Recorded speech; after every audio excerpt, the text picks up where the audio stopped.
Jennifer, I think that the issue of Genevieve,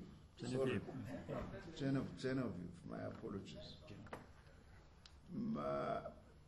Our view, which we share with the ANC NEC, is that this commission must be established without any further delay. Now, we did not discuss the modalities of how that can be done in the Central Committee. But possibly, this matter requires direct clarity by the Constitutional Court. That what does one do in the instance where the president who appoints commission is also implicated or is conflicted? That will be one way of shortening this process, rather than going High Court, appeal, Supreme Court of Appeal, and it just goes on and on and on and on. The president has a right, or anybody who is implicated, to take it on judicial review. But on the issue of the commission, the Central Committee is calling for the fact that it must be established as a matter of urgency. The Commission of Inquiry, the view of the Central Committee is that although we must not exclude other forms of state capture, but it mustn't be so wide that it never finishes its work. And the Central Committee is of the view, as we say, the most immediate threat that we are facing is these Gupta-linked parasitic networks.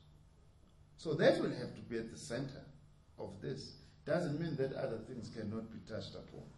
But we must be careful that its terms of reference are not couched in such a manner that it will investigate all and everything, such that then we don't get to the bottom of the issues. Are emails genuine?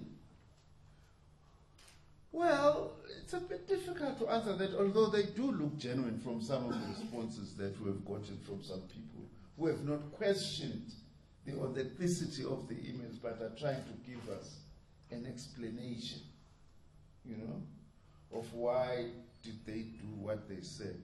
No one has come out categorically to say these emails are false.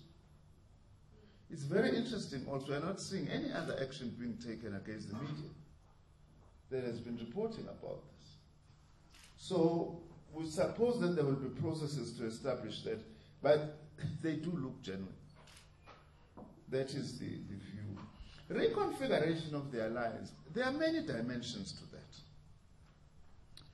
We can just talk about a few. For instance, the SACP has been of the view that the mode of functioning of the alliance since 1994 is now outdated.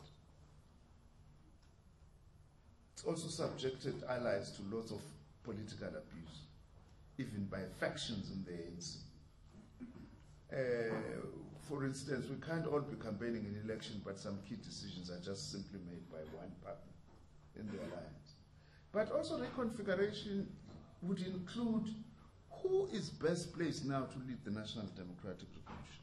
As things stand now, the ANC is moribund in terms of leading. What does that mean? How do we, clearly you have to, as we say, we can't just go back to business as usual. The ANC has hopefully got to revitalize itself. If it's unable to revitalize itself, the SACP Central Committee is of the view that we have to explore building a range of popular forces on the ground. But even if the ANC is able to lead, we think it's a good thing to have a whole range of popular forces mobilized, both inside and outside the ANC. This is from the lessons we've learned as the SACP, which we think is in the interest of our democracy. Now, well, there's lots of implications about the role of the president and his son. It's a matter actually that we've raised this before, even inside the alliance, that this just doesn't look good. We don't want to be judges, hence the necessity of a judicial commission of inquiry to get into this. I might as well combine this with the question, is there a silver bullet? Maybe there will never be a silver bullet, but already, in terms of what is in the public now, even if half of it through these emails is true, It's very serious.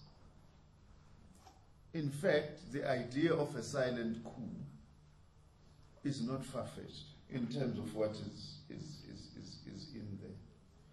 Well, we're not going to have an alliance summit. We're going to be having what is called an alliance political council, which was supposed to start this afternoon into tomorrow. But the ANC requested that we postpone it because it wants to engage with the process differently.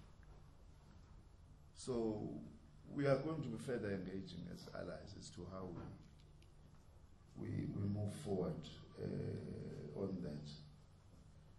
But what we want, in alliance discussions, without going into details, is that we want these issues that are facing the country to be confronted head-on. E.g., the toxic role of the Gupta family. It's very toxic, with collaboration from senior echelons of the state in our movement. We want to say, here's an item, how do we deal with this? And not dilly-dally, this thing of talking endlessly. That's what the country needs. We outlined some of the things, for instance, the Judicial Commission of Inquiry. We want that to be put on the table.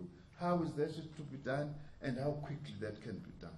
So that is the attitude of and that's the space that the Central Committee of the Communist Party is in now, that we can no longer just be fooling around when in fact the country is faced with what potentially is a very serious threat that threatens to take us back. And we don't want to go back, we want to go forward.